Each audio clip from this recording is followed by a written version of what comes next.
The Bee Gees' first formal public performance occurred as a result of an accident with a record. You remember the Saturday afternoon matinee as well? In between the small films and the feature, the cinema owner would let you get up on stage and mime to a record. This is the way we went through these alleyways when we first had a record we were going to lip sync. I think it was a Paul Anka record, although I'm not sure. I think it was Tommy Stewart. At the Gaumont cinema, the first time we ever got on stage. Which is, just follow us, it's just down here. It's interesting, this, because this is the first time I actually started to sing live.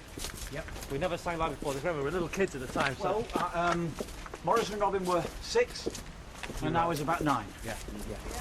This is where actually the Bee Gees' actually singing career began. If it hadn't been for that broken record, we probably would have started singing because we needed it. We had to be in a desperate situation for this to happen. This is where we broke the record.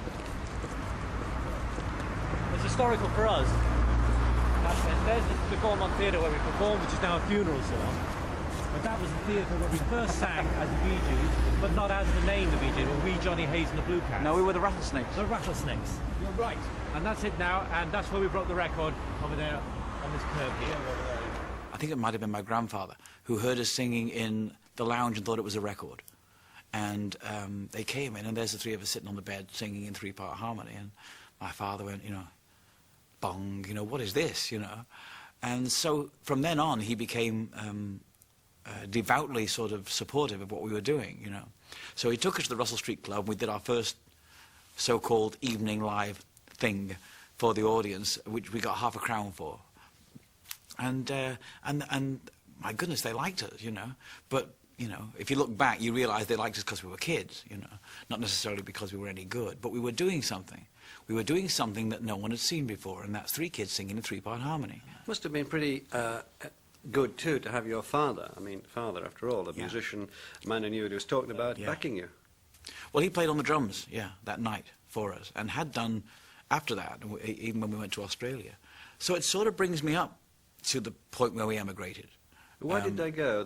Your father wasn't getting anywhere. Just wasn't getting any work. Yeah. And I think the police actually said, it would be a really good idea if you could take these kids to another country. Were you as bad as that, seriously?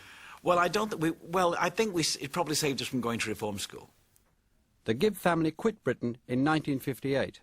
My father worked the roads when we got to Australia. We were like 8, 9. And we started singing in a local pub up the road from our house the first time, and our father had to drive us. Well, we got more work. He got an agent who started booking us around hotels around Brisbane.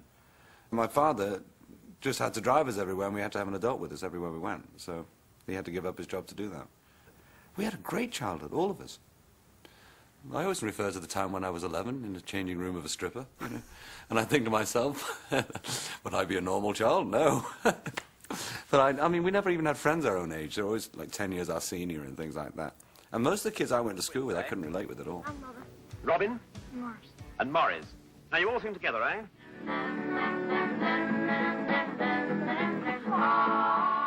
We met a disc jockey called Bill Gates in Brisbane when we first arrived there, when I was about 9 or 10.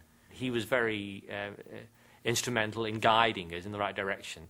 He would invite us back to the 4BH recording studios in Brisbane and cut acetates in the auditorium of the songs that we'd written.